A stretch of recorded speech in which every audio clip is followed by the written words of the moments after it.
My name is Mason Reddick, and 3 months ago I thought I knew my wife. Turns out I was about as sharp as a bowling ball. I'm 38, a senior data architect for a mid-sized tech firm in Dallas, and I've spent the better part of 15 years believing that numbers don't lie. People do. Numbers just sit there, clean and honest, waiting for someone smart enough to read them. That's what I do. I read patterns, find connections, make sense of chaos. Too bad I never thought to run the analytics on my own marriage. It's late August, the kind of Texas heat that makes you question every life choice that brought you south of the Mason-Dixon line. I'm sitting in my home office, a converted bedroom in our suburban paradise, watching my wife Erica through the window as she talks on her phone in the backyard. She's pacing, animated, laughing at something that's apparently hilarious. She's been doing a lot of that lately, the laughing, the pacing, the secretive phone calls that end the moment I walk into a room. "Mason, dinner's ready." She calls through the sliding door, but she doesn't look at me. Hasn't really looked at me in weeks. Erica is 35, an event planner with the kind of magnetic personality that draws people like moths to a flame. When we met 7 years ago, I was one of those moths. She was planning a corporate retreat for my company, and I was mesmerized by the way she could orchestrate chaos into something beautiful. She made everything look effortless. Now I'm starting to wonder if that included our marriage. I close my laptop and head to the kitchen. She set the table with our good plates, which immediately puts me on alert. Erica only uses the good plates when she wants something or when she's feeling guilty about something. Given recent patterns, I'm betting on the latter. "Smells great," I say, taking my seat across from her. It's pasta with some kind of cream sauce, probably from a jar, but Erica has this way of making even the simplest meals look restaurant-worthy. "Thanks." She's scrolling through her phone while she eats, which is another red flag in the growing collection.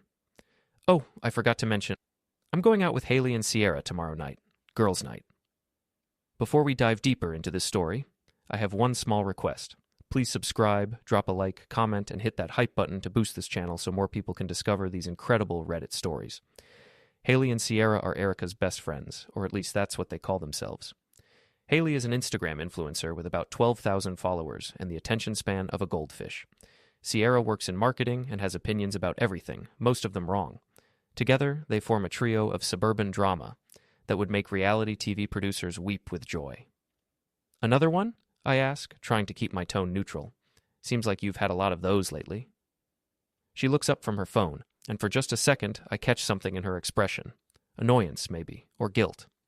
"Is that a problem?" "No problem, just an observation." "Well, keep your observations to yourself," she snaps, then immediately softens. "Sorry. Work's been stressful. The Henderson wedding is next week, and the bride is losing her mind over centerpieces." I nod and take another bite of pasta, but my mind is running calculations.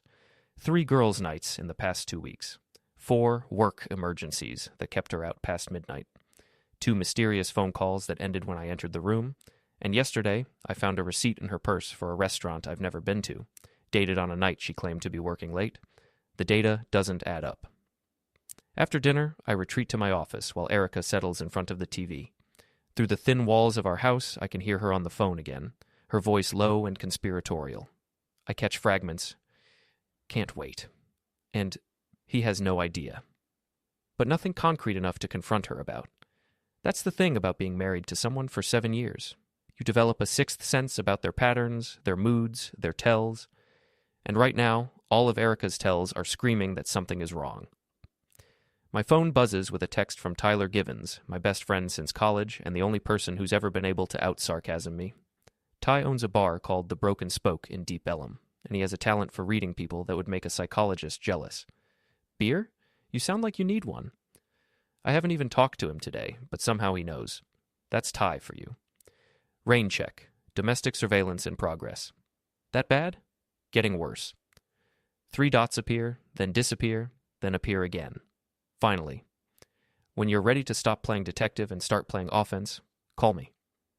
I set the phone aside and open my laptop.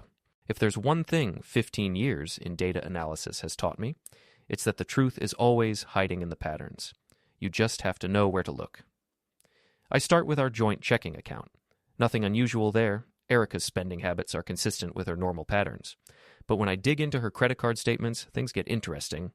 Charges at restaurants I don't recognize, purchases at stores she's never mentioned, and a recurring charge for something called premium lifestyle consulting. I Google the company. It's a high-end service that specializes in personal networking and social optimization. The website is all sleek graphics and vague promises about elevating your social experience and connecting you with like-minded individuals. It sounds like expensive nonsense, but the charges go back 3 months, right around the time Erica started working late and having all those girls' nights. My phone buzzes again, but this time it's not Ty. It's a notification from our shared cloud storage account. Someone has uploaded new photos. I click through and find a folder I don't recognize labeled Summer Fun. Inside are dozens of photos from parties and events I've never seen. Erica is in most of them, looking radiant and happy in ways I haven't seen in months. She's surrounded by people I don't recognize, holding drinks I didn't buy, wearing dresses I didn't know she owned, and in several of the photos, there's a man.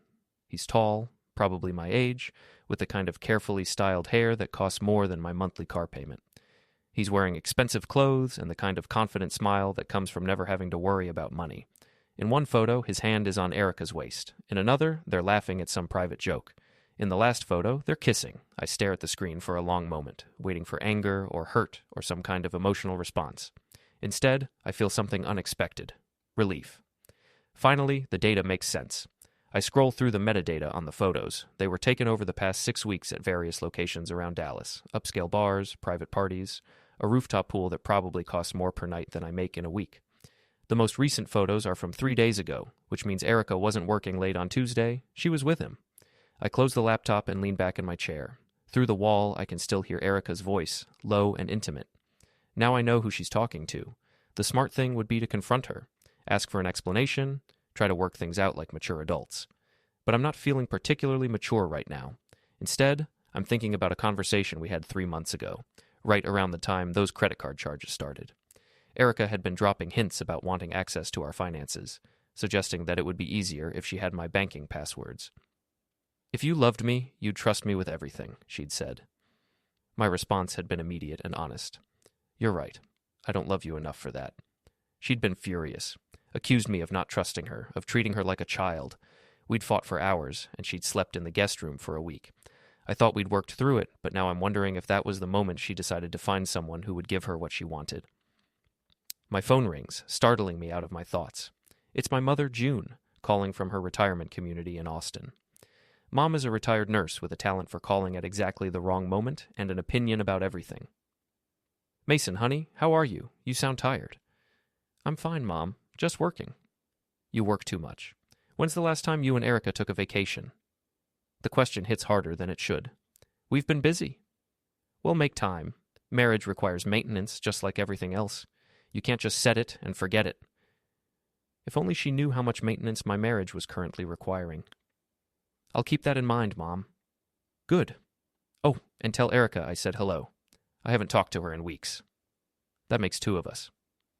After I hang up, I sit in the dark for a while, listening to the sounds of my house, the air conditioner cycling on and off, the neighbor's dog barking at something in the distance, and underneath it all, the soft murmur of Erica's voice as she talks to her mystery man.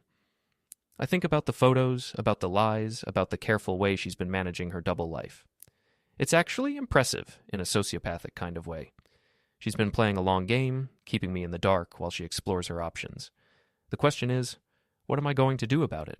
I could pack a bag and leave tonight, file for divorce tomorrow, take the high road and try to salvage what's left of my dignity. Or I could do what I do best, analyze the data, find the patterns, and use what I know to level the playing field. Erica thinks she's been clever, but she's made one critical error. She's been playing games with someone whose job it is to find hidden connections and expose them, and I'm very good at my job. I open my laptop again and start taking screenshots of everything, the photos, the credit card statements, the metadata. If Erica wants to play games, she's about to learn that I don't lose at games I understand. And thanks to her careless photo uploads, I finally understand this one. I wake up at 5:47 a.m. to the sound of Erica's phone buzzing on her nightstand. She rolls over and checks it, and even in the dim light, I can see her smile. The kind of smile I used to get, back when we were happy. She types a quick response, then slips out of bed and heads to the bathroom. I hear the shower start, which is odd because Erica usually showers at night. Morning showers mean she's going somewhere special, or seeing someone special. I lie in bed, staring at the ceiling, trying to figure out my next move. The smart thing would be to hire a private investigator, gather evidence, and file for divorce. Clean, simple, efficient? But where's the fun in that? My phone buzzes with a work email. It's from my boss, Freya Morrison, asking me to come in early for a meeting about the Peterson account. Freya is one of those rare managers who actually understands what her employees do, probably because she used to do it herself before getting promoted. She's sharp, direct, and has a talent for seeing through corporate nonsense. I text back that I'll be there by 7:30. Erica emerges from the bathroom wrapped in a towel, her hair still damp. She looks good, better than she has in weeks. Apparently, adultery agrees with her. "You're up early," she says, not quite meeting my eyes. "Work meeting. Peterson account." "Oh." She turns to her closet and starts pulling out clothes. "I'll probably be late tonight. The Henderson wedding rehearsal." Another lie. The Henderson wedding isn't until next weekend, and rehearsals are typically the night before. But I don't call her on it. Instead, I file it away with all the other inconsistencies. "No problem. I'll grab dinner with Ty." She nods, still not looking at me, and I realize that she's relieved. She wants me out of the house, wants the freedom to do whatever she's planning without worrying about my schedule. I shower, dress, and head to the office, leaving Erica to her morning routine and her secret phone calls. The drive to work gives me time to think. Our office is in a glass tower in downtown Dallas, the kind of building that looks impressive from the outside but feels like a corporate prison once you're inside. I've been working here for 8 years, and I know every shortcut, every back entrance, every place to hide when you need to think. This morning, I need to think. I arrive early and find Freya already in her office, surrounded by printouts and coffee cups. She's in her mid-40s with graying hair and the kind of no-nonsense attitude that comes from 20 years in tech. "Mason, good. Close the door." I settle into the chair across from her desk and wait. Freya has a way of building suspense that would make a screenwriter jealous. "We have a problem with the Peterson account," she says finally. "Someone's been asking questions about our security protocols, specifically about your access levels." My stomach drops. What kind of questions? The kind that make HR nervous. Apparently, there have been some anonymous tips about potential data misuse. Nothing specific, just enough to raise red flags. I stare at her, trying to process what she's telling me. Anonymous tips about me? That's what makes this interesting. Whoever filed the complaints knows enough about our systems to sound credible, but not enough to make specific accusations. It's like someone who has access to information but doesn't fully understand what they are looking at. The pieces start clicking together. Erica has been in our home office plenty of times. She's seen me work, heard me on conference calls, watched me navigate our systems. She doesn't understand the technical details, but she knows enough to cause trouble. What exactly are they claiming?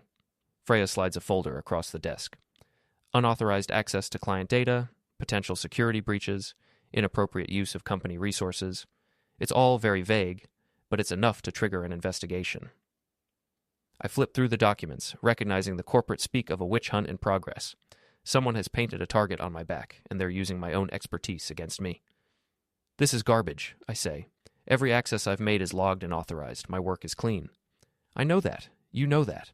But HR doesn't care about facts when they're covering their assets. They want this investigated, which means you're going to be under scrutiny for the next few weeks." I lean back in my chair, feeling the walls closing in. This isn't random. This is coordinated, deliberate, and personal. Who filed the complaints? Anonymous, routed through a generic email account that's already been deleted. But Mason? She leans forward, her expression serious. Be careful. Someone wants you gone, and they're playing for keeps. I spend the rest of the morning in meetings, trying to focus on work while my personal life implodes in the background. Every conversation feels loaded. Every glance from a coworker seems suspicious. Paranoia is starting to set in, which is exactly what someone wants. During lunch, I drive to Ty's bar. The Broken Spoke is closed during the day, but Ty lives in the apartment upstairs, and he's always willing to listen to my problems over a beer. I find him in the bar, doing inventory and listening to old country music. Tyler Givens is 41, built like a linebacker, and has the kind of easy confidence that comes from 8 years in the Marines. He's been my friend since college, my best man at my wedding, and the only person who's never lied to me. "You look like someone stole your lunch money," he says, not looking up from his clipboard. Worse, someone's trying to steal my career. I tell him about the anonymous complaints, about Erica's lies, about the photos I found. Ty listens without interrupting, occasionally nodding or making notes on his inventory sheet. When I finish, he sets down his clipboard and looks at me directly. "So, what's the plan?" "I don't have a plan. I have a problem." "No, you have an opportunity. Your wife is playing games, but she's not very good at them. She's left tracks everywhere. The photos, the credit cards, the timing of these work complaints. She thinks she's being clever, but she's actually being sloppy. He's right. Erica is good at managing events, but she's terrible at managing secrets. She's been covering her tracks like someone who's never had to cover tracks before. What are you suggesting? I'm suggesting you stop playing defense and start playing offense. She wants to destroy your reputation, turn it around. She wants to keep secrets, expose them. She wants to play games. He grins, and I recognize the expression. It's the same look he used to get in college when he was about to do something that would get us both in trouble. Win the game. I drive back to work with Ty's words echoing in my head. He's right about one thing. I've been reacting instead of acting. Erica has been setting the pace, controlling the narrative, keeping me off balance while she pursues her backup plan. Time to change the rules. I spend the afternoon documenting everything. Every lie Erica has told, every inconsistency in her story, every piece of evidence that points to her affair. I create a timeline, cross-reference her activities with the anonymous complaints, and start building a case. By 5 o'clock, I have a clear picture of what's been happening. Erica started her affair 3 months ago, right around the time I refused to give her my banking passwords. She's been using our shared cloud storage to document her new relationship, either out of carelessness or because she wants me to find out. And she's been sabotaging my work life to create leverage for the divorce she's planning. It's actually a decent strategy, if you don't mind being a terrible person. But she's made one critical error. She's been playing a short-term game against someone who thinks in long-term patterns. I leave work early and drive home, taking a detour past the restaurant where Erica claimed to have her Henderson wedding meeting. The parking lot is empty, and there's a Close Mondays sign on the door. Strike two. At home, I find a note from Erica saying she'll be late and not to wait up. The note is written on expensive stationery I've never seen before, and her handwriting has the rushed quality of someone who's excited about where they're going. I settle into my office and start phase 1 of my counterattack. If Erica wants to play games with my professional reputation, she's about to learn that 2 can play that game. I start with social media. Erica's Instagram is public, and she's been posting regularly about her girls' nights and work events. But when I cross-reference her posts with her friends' accounts, the stories don't match. Haley posted photos from a completely different location on the night Erica claimed they were together. Sierra was out of town during one of their supposed group dinners. The lies are everywhere, once you know how to look. I screenshot everything, organize it chronologically, and create a digital dossier that would make a private investigator proud. Then I start researching Erica's mystery man. His name is Brent Charles, and he's 36 years old. According to his LinkedIn profile, he's a networking consultant and lifestyle optimization specialist, which sounds like expensive ways to say professional party boy. He drives a Range Rover, lives in a high-end apartment complex in Uptown, and has the kind of social media presence that screams trust fund baby. But when I dig deeper, things get interesting. Brent's business has no actual clients that I can find. His address is a mailbox service, and his educational background is suspiciously vague. Either he's very good at maintaining privacy, or he's not what he appears to be. I'm still researching when my phone buzzes with a text from an unknown number. Stop digging, or things get worse. I stare at the message, feeling a chill run down my spine. Someone knows what I'm doing, and they're not happy about it. I text back, "Who is this?" The response comes immediately. "A friend. Back off." I take a screenshot of the conversation and add it to my growing file. If someone wants to play intimidation games, they picked the wrong target. I've spent 15 years turning raw data into actionable intelligence. Anonymous threats are just another data point. But as I sit in my dark office, listening to the empty house around me, I can't shake the feeling that I'm missing something important. Erica's affair is obvious, her lies are documented, and her attempts to sabotage my career are transparent. It's all too easy. Which means either she's not as smart as I thought, or this is exactly what she wants me to find. The next morning brings another anonymous email, this one sent to my work address with the subject line, "Final Warning." I don't even open it. Instead, I forward it to my personal email and add it to the file I'm building. Whoever is behind this campaign thinks they're being intimidating. What they're actually doing is providing me with evidence. I arrive at work early again, but this time it's not for a meeting with Freya. It's because I want to use the office network to do some research that I'd rather not have traced back to my home computer. The beauty of working in data architecture is that you learn to think like a system. Every action creates a log, every connection leaves a trace, and every user has patterns that can be analyzed and predicted. If someone is trying to frame me for data misuse, they've left digital fingerprints all over the crime scene. I start by pulling the access logs for my accounts over the past 3 months. Every time I've logged in, every file I've accessed, every query I've run, it's all documented with timestamps and IP addresses. The logs show exactly what I've been working on, and none of it involves unauthorized access or data breaches. But buried in the routine entries, I find something interesting. 3 weeks ago, someone attempted to log into my account from an IP address I don't recognize. The attempt failed because they didn't have my password, but the timestamp corresponds exactly with one of Erica's late work nights.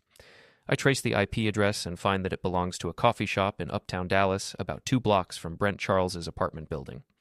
The pieces are starting to form a picture, and it's not a pretty one. I'm still analyzing the logs when Freya appears at my desk, looking grim. "We need to talk," she says. "My office. Now." I follow her down the hall, past the curious stares of my coworkers. Word has clearly gotten out about the investigation, and I can feel the weight of their speculation. Freya closes the door and gestures for me to sit. On her desk is a manila folder that looks significantly thicker than it did yesterday. "More complaints?" I ask. "Worse. Someone leaked details about the Peterson account to a competitor. Client data, pricing information, technical specifications, everything they'd need to undercut our proposal." My stomach drops. The Peterson account is worth $3 million over 2 years. Losing it would be a major blow to the company, and if they think I'm responsible... "That's impossible. I haven't shared any Peterson data with anyone." "I believe you, but the leak came from your access credentials. Your username, your authorization codes, your digital signature on the file transfers." She slides the folder across the desk. Inside are printouts of system logs showing file downloads and email transmissions, all tagged with my user ID. "This is fake," I say immediately. "Someone cloned my credentials." "Can you prove that?" I study the logs more carefully. The timestamps show activity during hours when I was provably somewhere else, in meetings, at home with Erica, having dinner with Ty. But proving my whereabouts won't matter if the digital evidence says I was online. "Give me 24 hours, I say. "I can trace the real source of these transactions." Freya nods, but her expression is skeptical. 24 hours. After that, I have to suspend you pending a full investigation." I spend the rest of the day in a kind of controlled panic, using every tool at my disposal to trace the fraudulent activity. The deeper I dig, the clearer the picture becomes.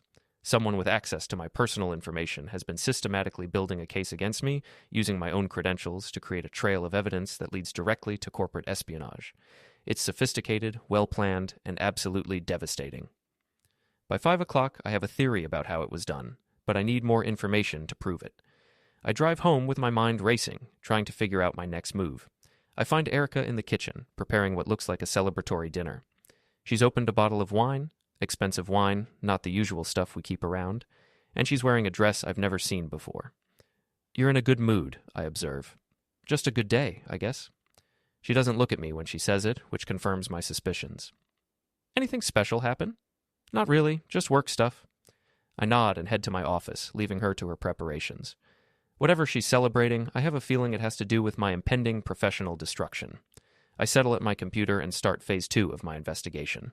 If Erica and her boyfriend are behind the attacks on my career, they've been communicating about it somehow. And if they've been communicating, there's a record somewhere. I start with Erica's devices. Our home network logs show that her phone and laptop have been unusually active over the past few weeks, with heavy data usage during her girls' nights and work meetings. Most of the traffic is encrypted, but the timestamps and data volumes tell a story. Then I remember something. 3 months ago, when Erica was pushing for my banking passwords, she also suggested that we sync our devices for convenience. I'd refused, but she'd had access to my laptop for several hours while I was at work, ostensibly to organize our photos. I check my browser history and find searches I didn't make. Corporate data theft, employee monitoring systems, how to report workplace misconduct anonymously. The searches were deleted, but cached versions are still stored in temporary files. Erica has been researching how to frame me, but she's not working alone. The technical sophistication of the credential cloning suggests someone with more expertise than an event planner would have. Someone like Brent Charles, whose vague professional background is starting to make more sense. I'm still piecing together the evidence when my phone rings. It's Ty. "You need to get down here," he says. "Now." "What's wrong?" "Just get here. And Mason, bring your laptop." I grab my things and head for the door, telling Erica I'm meeting Ty for a drink. She barely looks up from her wine, which tells me everything I need to know about her priorities. The drive to the Broken Spoke takes 15 minutes, but it feels like an hour. Ty sounded tense on the phone, which is unusual for him. In all the years I've known him, I've rarely seen him rattled by anything. I find him waiting in the bar with two other people I don't recognize, a woman in her 30s with short black hair and a man about my age wearing a rumpled suit. Mason, meet Detective Lisa Park and Agent Jim Morrison from the FBI's cybercrime unit. My legs go weak. FBE? Agent Morrison stands and extends his hand. Mr. Reddick, we'd like to ask you some questions about your work computer and network access.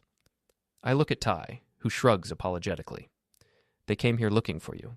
I figured it was better to call you than let them show up at your house. Detective Park opens a folder and pulls out several documents. We've received reports about potential corporate espionage involving your employer. Your name has come up in connection with unauthorized data transfers. This is about the Peterson account, I say. Someone is framing me. That's what we'd like to determine. Are you willing to answer some questions? I look around the bar, at Ty's concerned face and the serious expressions of the law enforcement officers. 3 days ago, my biggest worry was whether my wife was having an affair. Now I'm potentially facing federal charges. I want a lawyer, I say. Agent Morrison nods. That's your right. But Mr. Reddick, if you're innocent, cooperation would be in your best interest. We're still in the preliminary stages of this investigation. What exactly are you investigating? Detective Park consults her notes. Corporate data theft, identity fraud, and potentially computer fraud and abuse. The damages could exceed $50,000, which makes this a federal matter. I sit down heavily in one of the bar chairs, trying to process what's happening. Someone hasn't just been trying to get me fired. They've been setting me up for federal prosecution. I didn't do any of those things, I say, but I think I know who did. The next 2 hours are the longest of my life. I tell them everything about Erica's affair, about the anonymous complaints, about the suspicious activity on my accounts. I show them the evidence I've gathered, the timeline I've constructed, the digital trail that points to a coordinated campaign against me. Agent Morrison takes notes while Detective Park asks follow-up questions. They're thorough, professional, and completely skeptical of everything I tell them. So your theory is that your wife and her boyfriend are framing you for corporate espionage? Agent Morrison asks. I know how it sounds, but look at the evidence. The timing, the access attempts, the anonymous complaints, it all fits. Or, Detective Park says, you're a disgruntled employee who got caught stealing data and is now trying to blame his wife. I stare at her, realizing how weak my position really is. Everything I've discovered could be explained away as the desperate fabrications of a guilty man. Can you prove you didn't make these data transfers? Agent Morrison asks. The logs have been falsified. Someone cloned my credentials. Can you prove that? I hesitate. Not yet. But give me time. Mr. Reddick, Detective Park interrupts. We're going to need you to surrender your work computer and any personal devices that have accessed your company's network. My laptop, my phone, my tablet, everything that contains the evidence I've been gathering. Without those devices, I'll have no way to prove my innocence. This is a setup, I say desperately. They're using the investigation to cover their tracks. Agent Morrison closes his notebook. We'll be in touch, Mr. Reddick. Don't leave town. After they leave, I sit in Ty's empty bar, staring at my phone and trying to figure out my next move. In less than 72 hours, my marriage has imploded, my career has been destroyed, and I'm facing federal charges for crimes I didn't commit. So, what's the plan? Ty asks, settling into the chair across from me. I don't have a plan. I have a disaster. No, you have enemies who think they're smarter than you. But they made a mistake. What mistake? Ty grins, and I recognize the expression again. It's the look that used to get us both in trouble, back when trouble was just a college prank instead of a federal investigation. They left you alive to fight back. I don't sleep that night. Instead, I lie in bed next to my wife, listening to her breathe and planning her destruction. That sounds dramatic, but I'm past caring about drama. Erica and her boyfriend have declared war on my life, and they're winning. My career is in ruins. Federal agents are investigating me for crimes I didn't commit, and I'm probably going to lose everything I've worked for over the past 15 years. Time to change the rules. At 6 a.m., I get up and make coffee, then settle in my office to begin what Ty called playing offense. If Erica wants to destroy my reputation, she's about to learn that I have access to information that could destroy hers. I start with social media. Erica's Instagram account is a carefully curated collection of lifestyle photos designed to project success and happiness. But social media is just data, and data always tells a story if you know how to read it. I download every photo she's posted over the past 6 months, along with all the metadata, timestamps, location data, device information.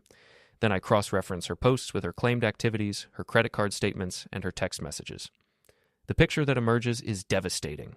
Erica has been living a double life for months, attending parties and events that cost more than her monthly salary, wearing clothes and jewelry that don't appear in our financial records, and spending time with people who exist in a completely different economic bracket. Someone has been funding her lifestyle upgrade, and it's not me. I dig deeper into Brent Charles's background, using databases and search tools that would make a private investigator jealous. What I find is fascinating. Brent doesn't actually exist, at least not in any official capacity. His business has no real address, no employee records, no tax filings. His educational background can't be verified.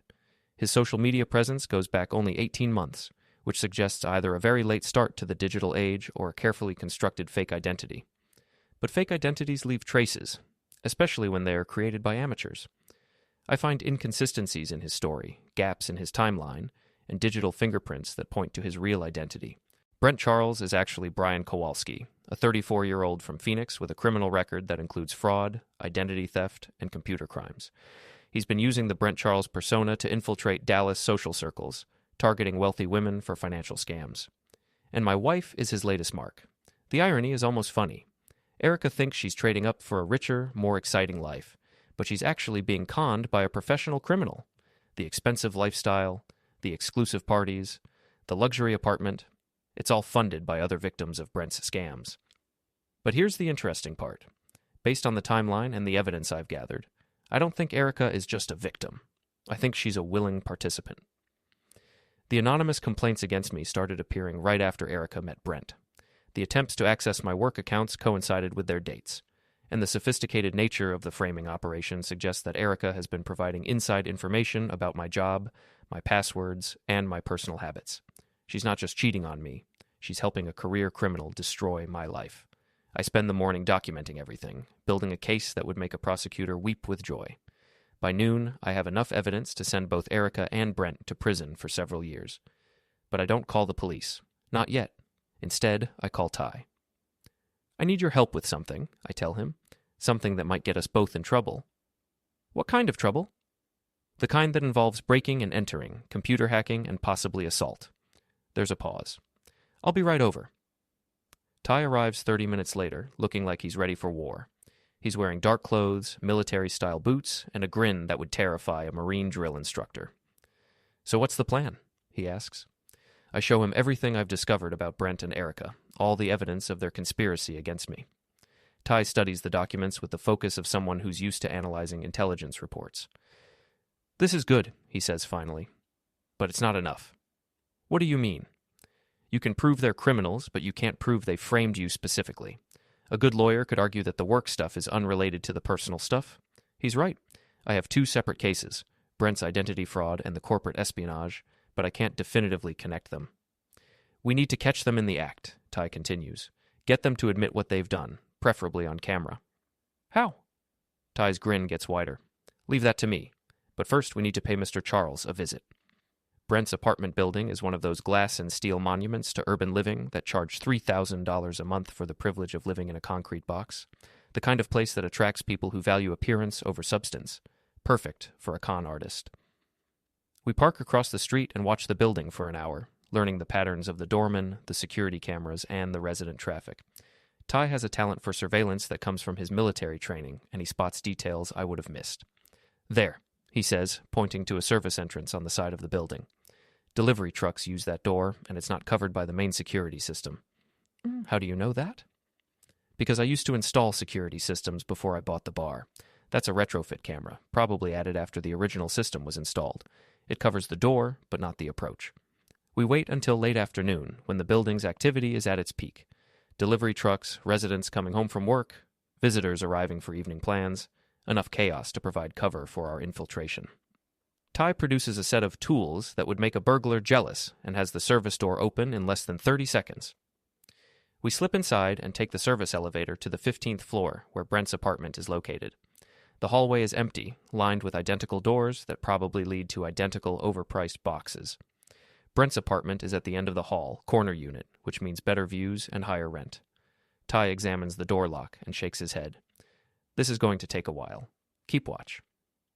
I position myself at the corner where I can see both directions down the hallway while Ty works on the lock. The building is quiet, but I can hear the sounds of urban life filtering through the walls, traffic, sirens, the hum of air conditioning systems. After 10 minutes, Ty gets the door open. We slip inside and find ourselves in a space that looks like a magazine spread for urban bachelor living. Everything is expensive, modern, and completely impersonal. Start with the computer, Ty says. I'll check the bedroom and office. Brent's laptop is sitting open on the kitchen counter, still logged in. Either he's incredibly careless about security, or he's not expecting anyone to break into his apartment. I plug in a flash drive and start copying files. What I find exceeds my worst expectations. Brent has been running multiple cons simultaneously. There are at least 6 different women he's been targeting, all of them married, all of them wealthy. He has detailed profiles on each of them, financial information, personal habits, relationship problems, and psychological weaknesses. Erica's file is the most comprehensive. Brent has been studying her for months, learning everything about her marriage, her desires, her insecurities. He knows about our financial situation, my work schedule, even my relationship with Ty. But the most damaging information is in a folder labeled Project Reddick. It contains copies of my work emails, screenshots of my computer screen, and detailed plans for framing me for corporate espionage. Erica has been photographing my computer screen and sending the images to Brent. Every password I've entered, every document I've accessed, every email I've sent, she's been documenting all of it. Mason, you need to see this. I follow Ty's voice to the bedroom, where he's standing next to an open safe. Inside are stacks of cash, multiple fake IDs, and a collection of jewelry that probably belongs to Brent's other victims. There's at least $50,000 here, Ty says. And look at this. He hands me a folder containing legal documents. Marriage certificates, divorce papers, financial records, all of them fraudulent, all of them related to Brent's various scams, including a marriage certificate showing that Brent Charles married Erica Reddick 3 weeks ago. I stare at the document, trying to process what I'm seeing. This is fake, right? We're still married. Ty examines the certificate more closely. It's fake, but it's a good fake. Professional quality. He's probably using it to access your joint accounts or establish legal claims to your assets. The scope of their conspiracy is breathtaking. They're not just trying to destroy my career. They're trying to steal everything I own. I photograph everything in the safe, copy all the files from Brent's computer, and document the apartment's contents. By the time we're finished, I have enough evidence to put both Brent and Erica in prison for decades. But as we prepare to leave, I hear voices in the hallway. Multiple people getting closer. Ty motions for silence and moves to the door, listening carefully. After a moment, he turns back to me with a grim expression. It's them, Erica and Brent, and they're not alone. Through the door, I can hear Erica's voice, along with Brent's and at least 2 other people. They're talking about finalizing the plan and making sure there's no evidence. We're trapped in the apartment of a career criminal, with no way out except through a group of people who want to destroy my life. Ty checks his watch and grins. Well, this should be interesting. The voices in the hallway get louder, and I can make out more of the conversation. Erica is talking about the final phase, while Brent discusses cleanup procedures. There are definitely 4 people out there, which means they've brought backup. Ty motions me toward the balcony. We're 15 floors up, but he seems to have a plan. Fire escape, he whispers, pointing to a metal ladder visible on the adjacent building. It's about a 6-foot jump. Are you insane? Probably. But it beats explaining to your wife why we're hiding in her boyfriend's apartment. I hear keys jingling in the hallway. They're about to come through the front door, and we're about to become part of whatever cleanup procedures they have planned. Ty opens the balcony door and steps outside, testing the railing. The wind is strong at this height, and the city sprawls below us like a circuit board. On 3, he says. 1, 2. The front door opens. Ty jumps first, landing hard on the fire escape platform. I follow without thinking, driven by pure adrenaline and the sound of voices entering the apartment behind us. I make it across, barely, catching the fire escape railing with both hands and hauling myself over. My legs are shaking, but we're alive and undetected. Through the apartment window, we can see 4 figures moving around inside. Erica is there, along with Brent and 2 men I don't recognize. They're not just visiting, they're working, moving systematically through the apartment like they're searching for something, or cleaning up evidence. Ty produces a small camera and starts filming through the window. Whatever they're doing, we want it documented. I watch my wife of 7 years methodically destroying evidence of her conspiracy against me. She's not the woman I married. She's a stranger wearing Erica's face, capable of betrayals I never imagined. One of the unknown men is wiping down surfaces, removing fingerprints and DNA evidence. The other is collecting documents and electronics, stuffing them into garbage bags. They're professionals, working with the efficiency of people who've done this before.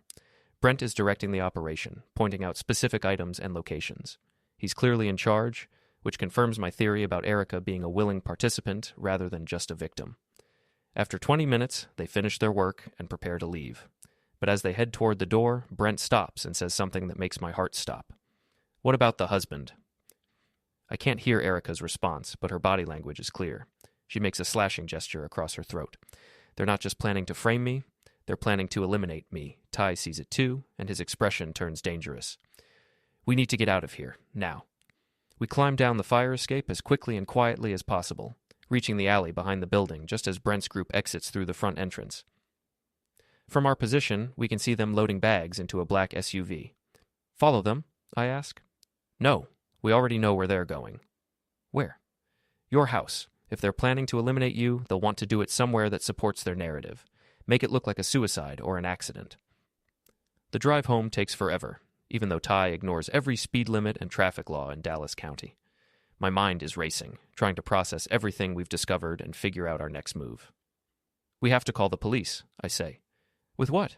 "Everything we just collected was obtained through breaking and entering. It's not admissible in court." "So what do we do?" Ty's grin returns. "We set a trap of our own." We arrive at my house to find it dark and apparently empty. Erica's car is gone, but that doesn't mean anything. She could have parked somewhere else to avoid being seen. Ty parks down the street, and we approach the house on foot, using the neighbors' hedges for cover. Everything looks normal from the outside, but there's something wrong with the energy of the place. "Back door," Ty whispers. If they're inside, they'll be watching the front. We circle around to the backyard, staying low and moving carefully. The sliding door to the patio is unlocked, which is unusual. Erica always locks everything. Ty enters first, moving with the silent precision of someone trained in urban warfare. I follow, my heart pounding so hard I'm sure everyone in the neighborhood can hear it. The house is dark, but not empty. There are sounds coming from my office. Drawers opening, papers rustling, the soft beep of electronic devices. Someone is going through my files. Ty motions for me to stay back while he advances down the hallway. I can see light under the office door and shadows moving inside. Then I hear Erica's voice. "Where does he keep the backup drives?" And Brent's response. "Check the safe. The combination is probably his birthday or their anniversary." They're looking for the evidence I've been collecting, which means they know I've been investigating them. Ty reaches the office door and peers through the crack. He holds up 2 fingers, indicating 2 people inside. Then he looks back at me and mouths, "Call 911. I pull out my phone and dial, but before I can speak, the office door opens and Brent steps into the hallway. For a moment, we all freeze. Brent sees Ty, Ty sees Brent, and I'm standing in my own living room holding a phone like an idiot. Then everything happens at once. Brent shouts a warning to Erica and lunges at Ty. Ty sidesteps and delivers a punch that sends Brent crashing into the wall. Erica appears in the office doorway, sees me, and her face goes white. "Mason, what are you doing here?" "I live here, remember? The question is, what are you doing?" She looks around frantically, taking in Ty standing over Brent's unconscious form and the evidence of their break-ins scattered around the hallway. "This isn't what it looks like," she says. "Really? Because it looks like you and your boyfriend were robbing my house after spending months trying to frame me for federal crimes." Her expression shifts from panic to something cold and calculating. "You can't prove anything." "Actually, I can." I pull out my phone and show her the photos I took at Brent's apartment. Her face goes through several expressions: surprise, anger, fear, and finally resignation. "How long have you known?" she asks. "About the affair?" 3 days. "About the conspiracy to destroy my life?" "About 6 hours. Ty checks Brent's pulse and looks up. "He's alive, but he's going to have a headache. Did you call the police?" I hold up my phone, which is still connected to 911. The operator has been listening to our entire conversation. "They're on the way," I say. Erica slumps against the door frame, all the fight going out of her. "You don't understand. It wasn't supposed to happen like this." "How was it supposed to happen?" "You were supposed to give me the passwords. We were supposed to work together. But you're so stubborn, so controlling. You forced me to find another way. I stare at her, amazed by her ability to make herself the victim in a story where she's clearly the villain. So, you decided to frame me for federal crimes instead? Brent said it would be easy. A few anonymous tips, some fake evidence, and you'd be discredited. Then I could divorce you and take half of everything without a fight. And when that didn't work fast enough, you decided to eliminate me. She looks genuinely confused. What are you talking about? I show her the video Ty recorded at Brent's apartment, the part where she makes the slashing gesture. Her face goes pale. I didn't mean... What did you mean?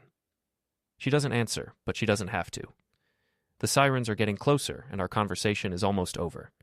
Brent starts to regain consciousness, groaning and trying to sit up. Ty helps him into a chair, not gently. Brian Kowalski, I say, using his real name. Wanted in 3 states for fraud and identity theft. I'm sure the FBI will be very interested in talking to you. His eyes focus on me, and I see recognition and hatred in equal measure. You have no idea what you've gotten yourself into, he says. Actually, I think I do. You're a small-time con artist who got greedy and tried to run a long con on the wrong target. The police arrive just as I finish explaining the situation to the 911 operator. 6 officers, 2 detectives, and Agent Morrison from the FBI, who apparently monitors police scanners for cases involving federal crimes. The next few hours are a blur of statements, evidence collection, and arrests. Erica and Brent are taken into custody, along with the 2 men who helped them clean out the apartment. The fake marriage certificate, the stolen financial information, the evidence of corporate espionage, all of it becomes part of a federal investigation that will probably take years to resolve. But for the first time in days, I'm not the target. I'm sitting in my kitchen at 3 a.m. drinking coffee with Ty and Agent Morrison when the full scope of the conspiracy becomes clear. Your wife wasn't the only target, Morrison explains. Kowalski has been running similar operations in 4 different cities. He finds married women with access to valuable information, seduces them, and uses them to commit corporate espionage and financial fraud. How many victims? At least 12 that we know of. Your case is actually the break we needed to connect all the others. I think about Erica, sitting in a federal holding cell, probably wondering how her plan to upgrade her lifestyle turned into a federal conspiracy charge. What happens now? I ask. Now you get your life back, Morrison says. The charges against you are being dropped, your employer has been notified that you were the victim of an elaborate frame-up, and Mr. Kowalski's organization is finished. After Morrison leaves, Ty and I sit in the quiet kitchen, processing everything that's happened. So what's next? He asks. I look around the house where I've lived for 7 years, at the pictures of Erica and me from happier times, at the remnants of a life that no longer exists. I guess I start over. Could be worse, Ty says. You could be married to a federal criminal. I laugh, surprising myself. 3 days ago, I thought my biggest problem was a cheating wife. Now I'm free, vindicated, and rid of people who were trying to destroy me. It's not the ending I expected, but it's the ending I needed. Outside, the sun is starting to rise over Dallas, painting the sky in shades of orange and pink. It's going to be a beautiful day. 6 weeks later, I'm sitting in Ty's bar, reading news coverage of the federal trial that's about to begin. The headlines are everything I could have hoped for. Multi-state romance scam exposed, corporate espionage ring broken up, victims speak out against elaborate fraud. Erica and Brian, are facing federal charges that could put them away for 20 years. The evidence we collected, combined with testimony from other victims, has built a case that even the best defense attorneys can't crack. My life has returned to something resembling normal, with a few improvements. Freya promoted me to senior architect with a substantial raise, partly as compensation for the hell I went through, and partly because my experience with the investigation made me valuable for corporate security consulting. The house feels different now, bigger, quieter, more like home. I've redecorated, removing traces of Erica's presence and making the space entirely my own. It's amazing how much more comfortable you can be in your own home when you're not sharing it with someone who's actively trying to destroy you. You look good, Ty says, setting a beer in front of me. Relaxed. I feel good. For the first time in months, I'm not looking over my shoulder or wondering what fresh hell is waiting for me. Any word from the soon-to-be ex-wife? I shake my head. Her lawyer advised her not to contact me directly. All communication goes through attorneys now. Probably for the best. The divorce proceedings have been surprisingly straightforward. When one party is facing federal conspiracy charges, the other party tends to get a favorable settlement. I'm keeping the house, most of our assets, and my dignity. Erica is keeping her legal bills and her federal prisoner number. My phone buzzes with a text from an unknown number. I almost ignore it, but something about the timing makes me curious. I'm sorry. You didn't deserve what we did to you. It's from Erica, obviously using a contraband phone or a friend's account. I show the message to Ty, who reads it and shakes his head. Too little, too late, he says. Way too late. I delete the message without responding. Erica had months to be sorry, months to change course, months to remember that she was married to someone who loved her. She chose betrayal instead, and now she gets to live with the consequences. The door to the bar opens and Detective Park enters, looking around until she spots me. She's been keeping me updated on the investigation, partly out of professional courtesy and partly because she feels bad about initially suspecting me. Mind if I join you? She asks. Please. What's the latest? She settles into a chair and accepts a beer from Ty. Kowalski's organization was bigger than we thought.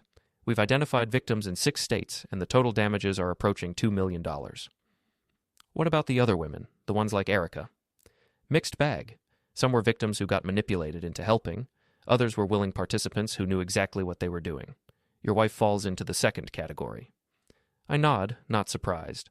The evidence we collected made it clear that Erica was an active participant in the conspiracy, not just a victim of Brent's manipulation.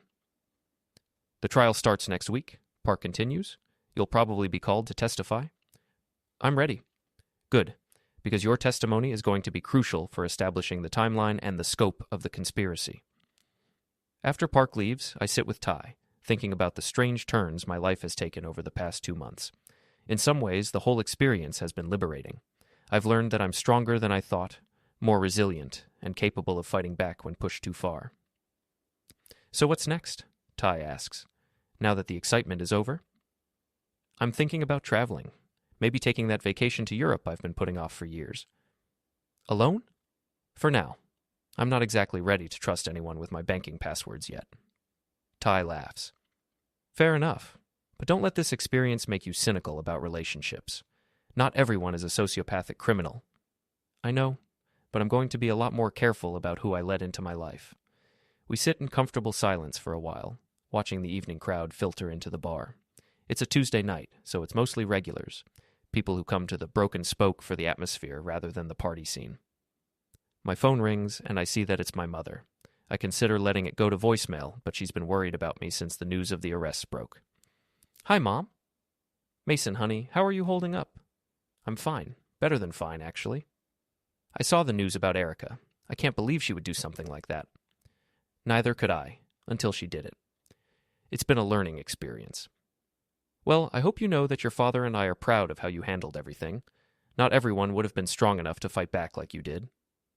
Thanks, Mom. That means a lot. Are you eating enough?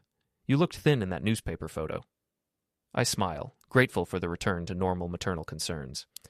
I'm eating fine. Ty makes sure of that. Good. And Mason, when you're ready, I'd like you to come visit.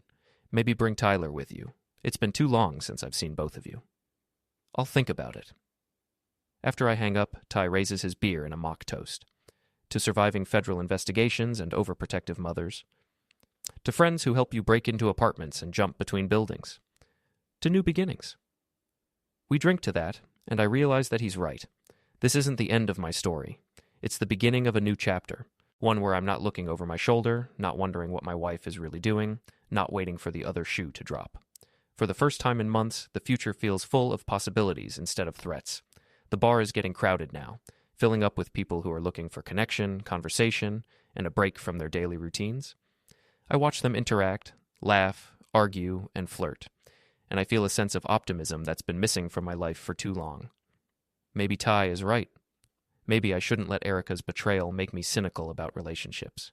Maybe there are people out there who are capable of honesty, loyalty, and genuine love. But for now, I'm content to be single, free, and vindicated. I have my career back, my dignity intact, and my life under my own control. And if someone wants to change that status, they're going to have to earn it the hard way.